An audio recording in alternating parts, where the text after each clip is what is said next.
ए भैया, एक जाम है जो महफिल सजा दे, एक बतावत दीवाना बना दे। और का कयो जाम होते। एक जाम बतावत है अपने बचपन के कि जब गौने में बतावत है, गौने में पी के आवत रहे। अरे का बताई, टेढ़े पेड़ों से कोई अरे बोलता नहीं, और सीधे पेड़ों पे आरा चला गया। टेढ़े पेड़ों से कोई और बोलता नहीं, सीधे पेड़ों पे आरा चलाया गया। और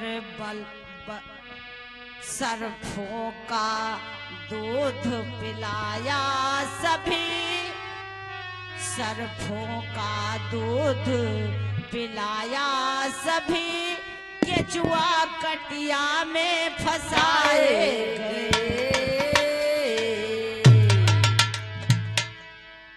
सरफों का दूध पिलाया सभी, केचुआ कटिया में फंसाए गए।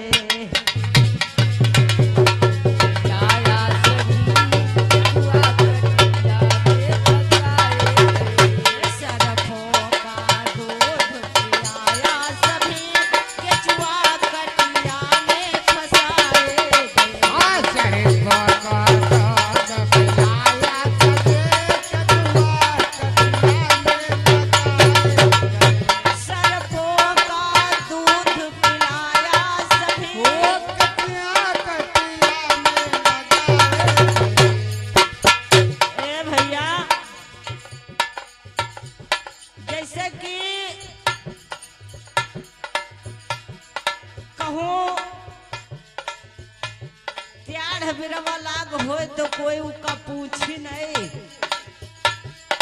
और सीध होए तो कहे नहीं है तो का बल्लन के जरूरत पड़ी जब सिलेब पड़ी आओ का समय काट ले।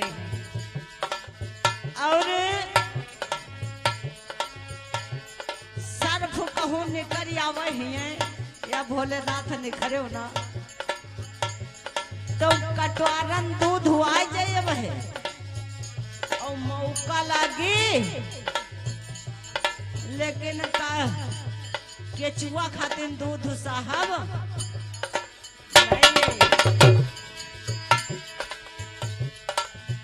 सरफों का दूध पिलाया सभी, केचुआ कटिया में लगाए गए।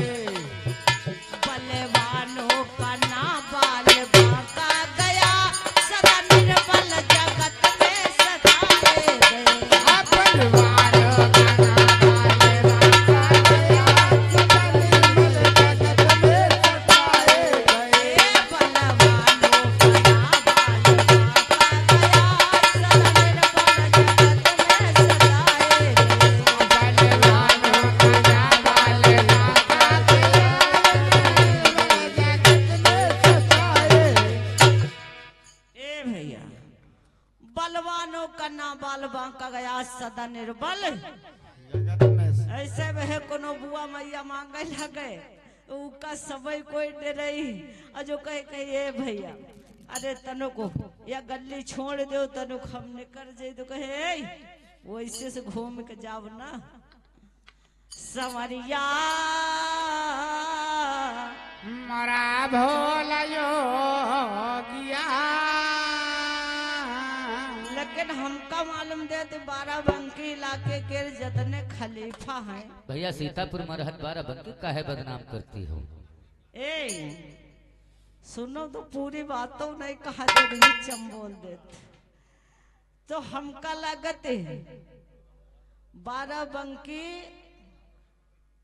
और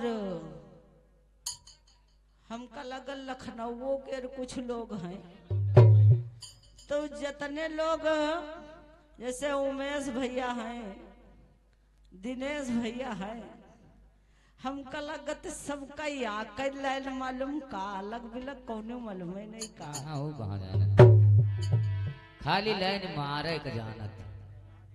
ए भैया जैसे कि भैया बताए हमरे कुछ बात समझ में नहीं आई, समझ में यूं नहीं आई कि मोबाइल हर समय देख देख पूछत बतावत, हिया मोबाइल नहीं है, जब समय आई तो रामायण पुराण सब आ जाई है।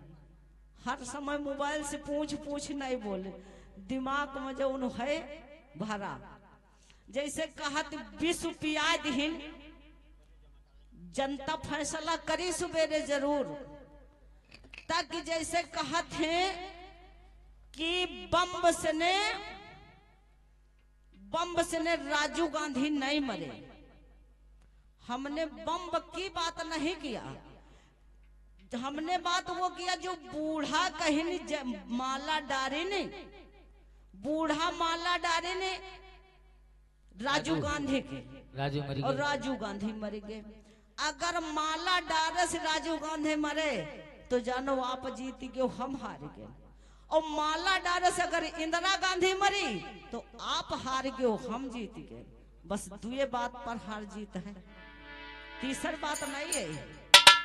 और विश्व जैसे अब भैया आप बतलई हो, हम आपके विषय में कुछ बोले नहीं, ना बात केहन का बात है हमका नहीं औती, औती हमको आपस में बतलाया वत।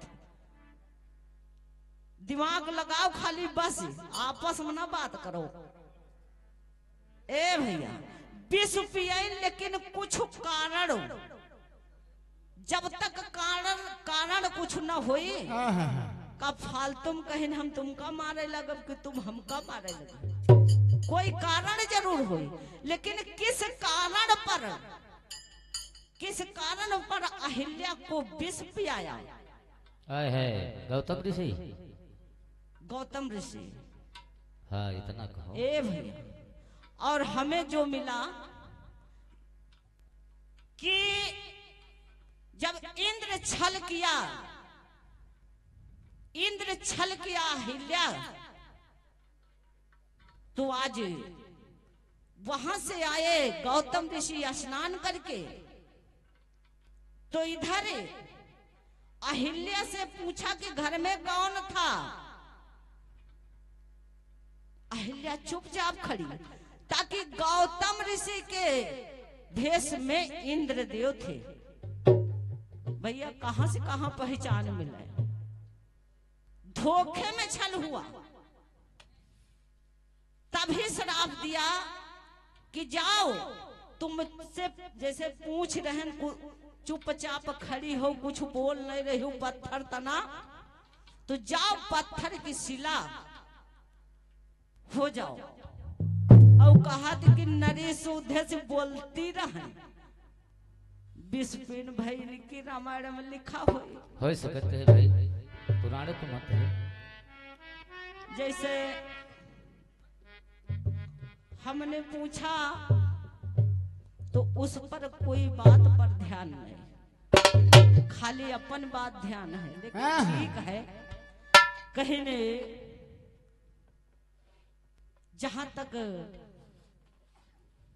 जी का पहुंच हुई तहाँ तक डार पकड़ी। और विश्वामित्र कहीं राम लक्ष्मण भरत शत्रुघ्न के जन्म होगा, जन्म भवा बस तुरंत पहुंच के जाए हुआ ताड़ू कग मारे। बहुत लीला किन है भैया, कहाँ है ध्यान, तो तुरंत सीता का हरण हो और लंका जलाए दियो और पहुंच जाओ, जाए त्रेता छोड़ दो, द्वापर में पहुंच जाओ। सवरिया या बात तो नहीं मेरी समझ में, जैसे राकेश भैया कहीं तो कौन राक्षस रहा है का नाम हम भूल देते हैं, शंकर जी का कोई भक्त रहा है, भस्मासुर का, भस्मासुर ओके खोपड़ी कटी रहा है, खैर बोलिस रहा है, अब भैया मेघनाथों के बताई नहीं कि त्रेतम मेघनाथ के खोपड़ी बोली है और सब लोग जानते हैं प्रमाण है मेघनाथ खोपड़ी हंसी रहा है बोली नहीं रहा है, हंसी रहा है बोली नहीं रहा है भाई। खिलखिलाए दादा हंसी रहा है प्रमाण होई।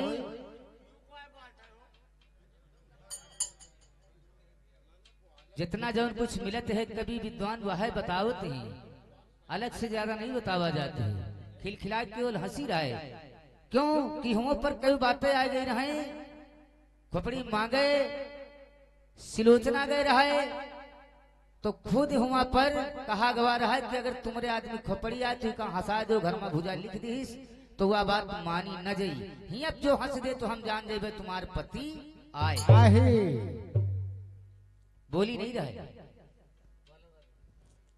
अरे ज्यादा कुछ ना समझाओ भैया, इधर पहुंच के जा हुआ ताड़ुक मारे, लेकिन बहुम कारण ऐसे नहीं चल दीन। चल कैसे दिया है, जैसे कि अब 2 पाल्टी घर मालिक बोले नहीं, बोले नहीं,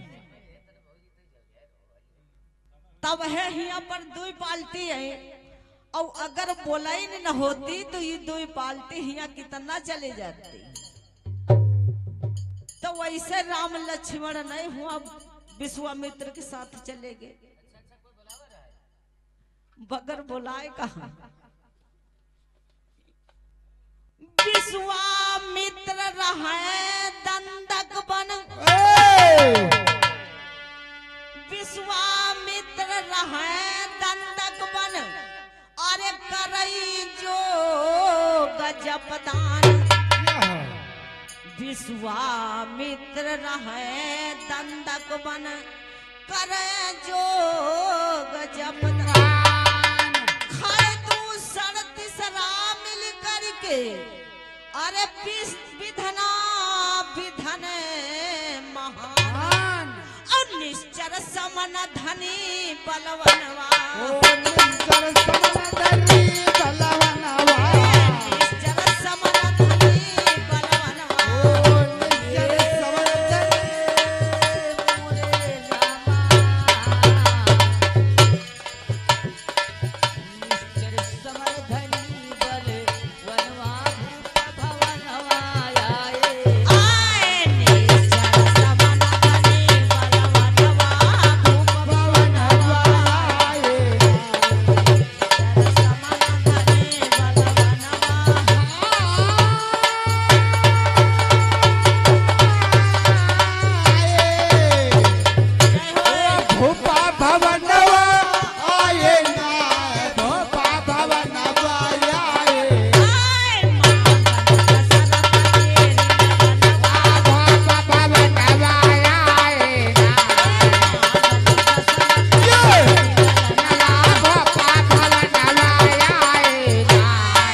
विश्वामित्र दंडक वन में रहते थे और बहुत जोग जप दान करते थे, लेकिन खल दूसर खाली ताड़ुक जाने वो और कोई नहीं जाने। खल दूसर तीसरा और बहुत सारे ताड़ुका राक्षस और राक्षसनी रहते थे, उनको यानी हवन यज्ञ करने नहीं देते थे। ए भैया जब हवन करने लगे तो वो राक्षसनी और राक्षस लाल के हड़ावर पंजावर उसी में डालने लगे। बहुत परेशान विश्वामित्र तो आज मन में विचार किया और वहां से आज अवधपुरी को पहुंचते हैं। कवि ने लिख दिया, कहा है क्या जाई दुआरे गए भूप के उठ के कीन पर जाय दुआरे गए भूप के उठ के कीन पर जाई दुआरे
द्वार पर चल के आ गए और अगर खबर भेजवा देते तो हम खुद स्वयं आ जाते। तो आज सारी यानी जो खरदूषण और राक्षसों की कहानी थी आज राजा दशरथ से बताया और कहा कि हमको राम लक्ष्मण को मांगे दे दो। ऐसे नहीं हुआ आप चल देना है। तो कहा है क्या? कहा भूपना मांगो इनका, अरे बड़े कष्ट से पायो। कहा भूपना मांगो इनका, बड़े कष्ट से पायो। और अब ही नाजुक इनके बदनवा,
छोटे छोटे बालक हैं, इनका न मांगो बहुत कष्ट से मिले हैं। तो विश्वामित्र कहा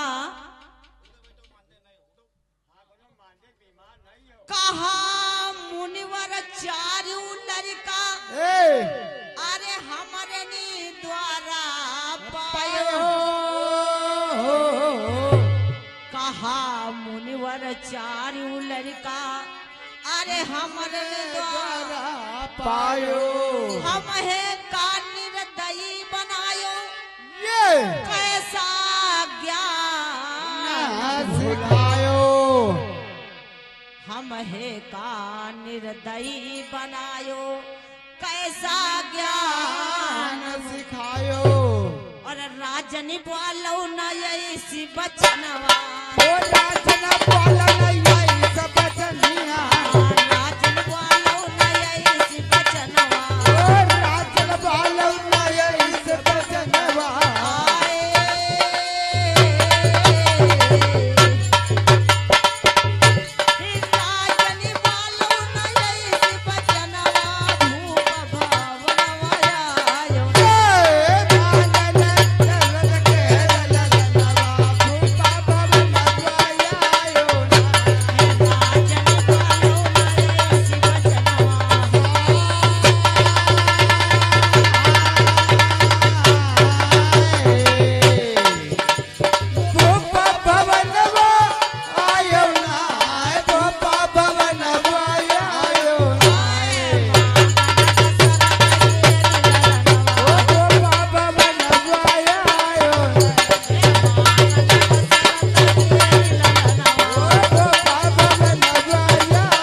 हमरे द्वारा पायो और हमहे को निर्दयी बना रहे।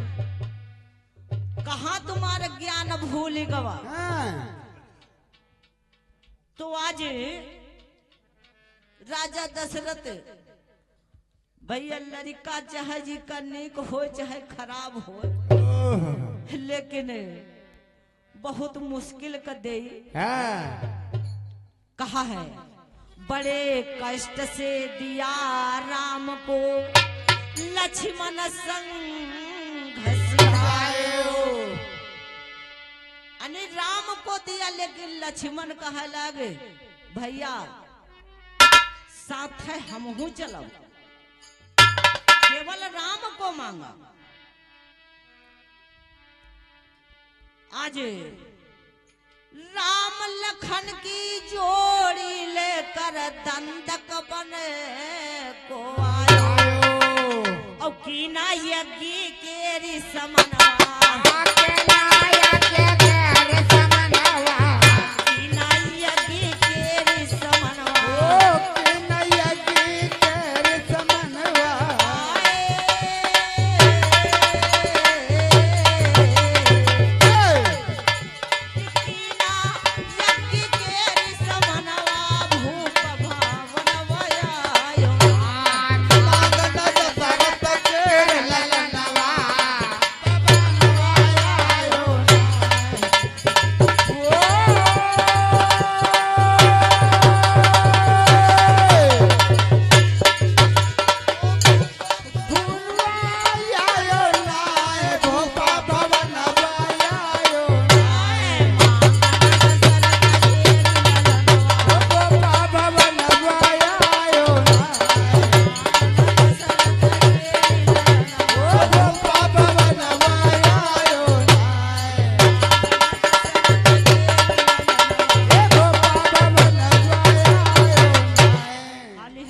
भैया समय आए गए ना।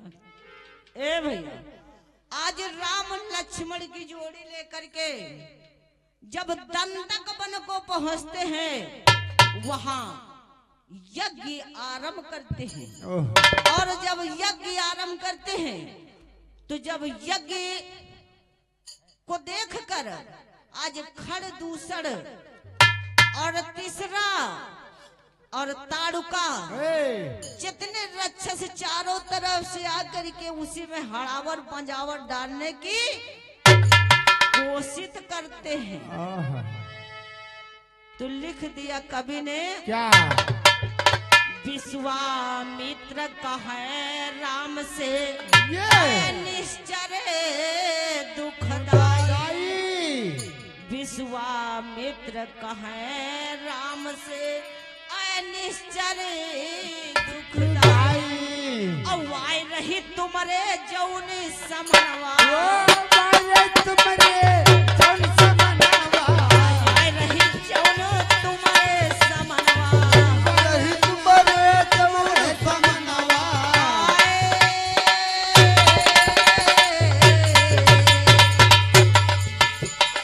आई जाए तुम्हारे जौन समनवा, भूप भवनवा आयो ना।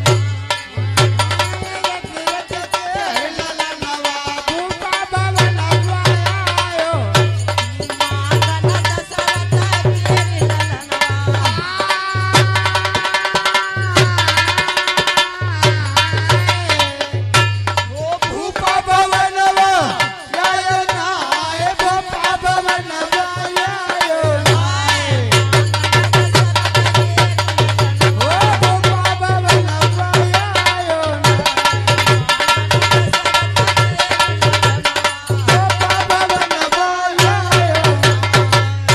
आज विश्वामित्र कहा जो कोई आ जाए तुम्हारे सामने, तो आज गुरु जी की आज्ञा पा करके राम ने क्या किया कि तुरंत राम एक तीर चलावा और निश्चर के तन लावा, और कहते हैं हुबला लताड़का, कहते हैं हुबला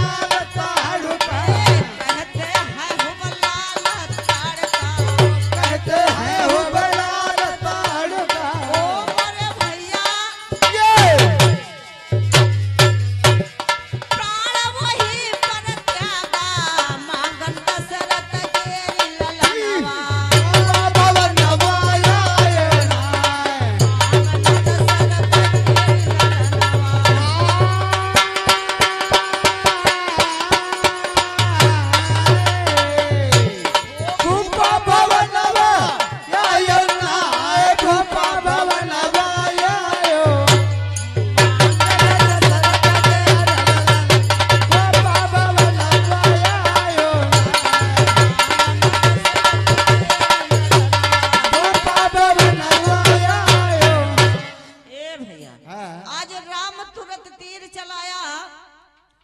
और निश्चर के लगा और वहीं पर प्राण को त्याग दिया।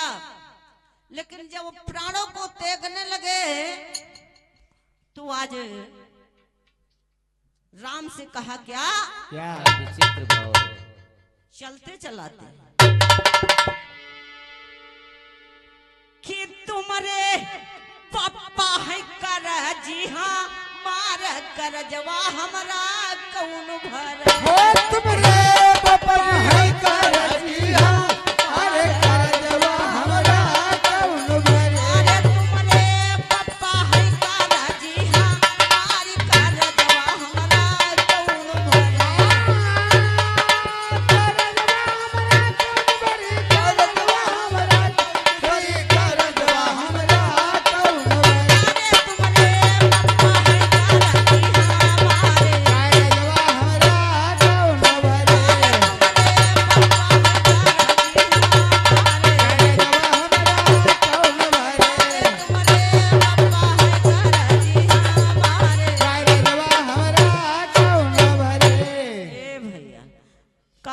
जैसे दादा कहत रहा वही समय ज्यादा ले लेन तो का ई ज्यादा ले लेन तो का बेर बेर एक मूर्खता करे तो का सब मूर्खता करे।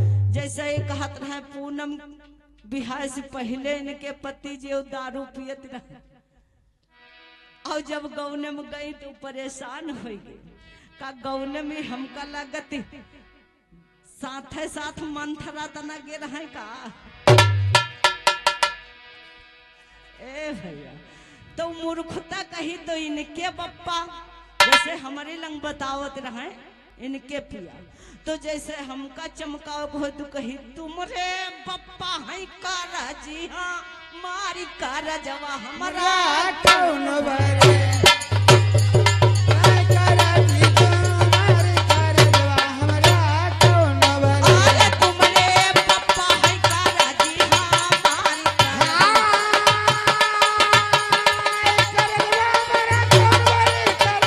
हमरा कौन भरे कर जवा हमरा कौन भरे अरे तुम्हारे पापा है कारा जी हमारे कर जवा हमरा कौन ये ए भैया तो मूर्खता नहीं करे खे अंगूरी नहीं दिखावे खे काहे से ने कि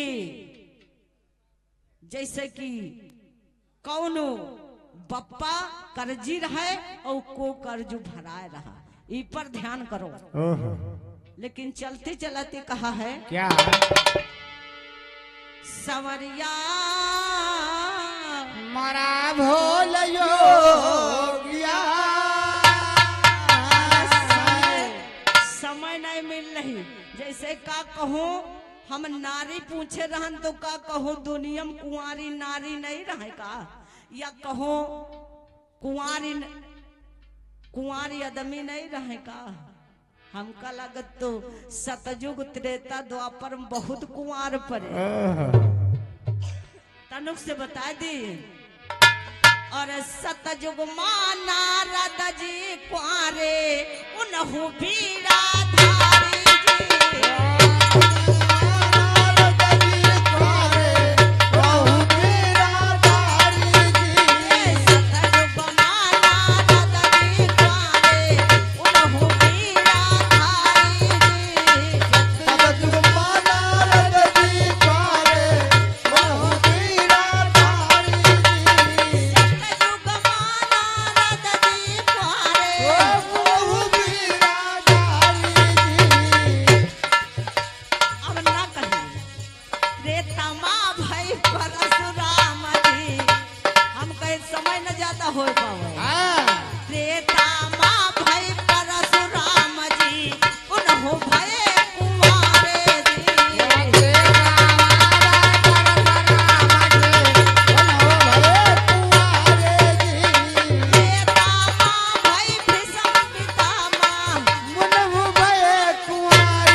जय हो।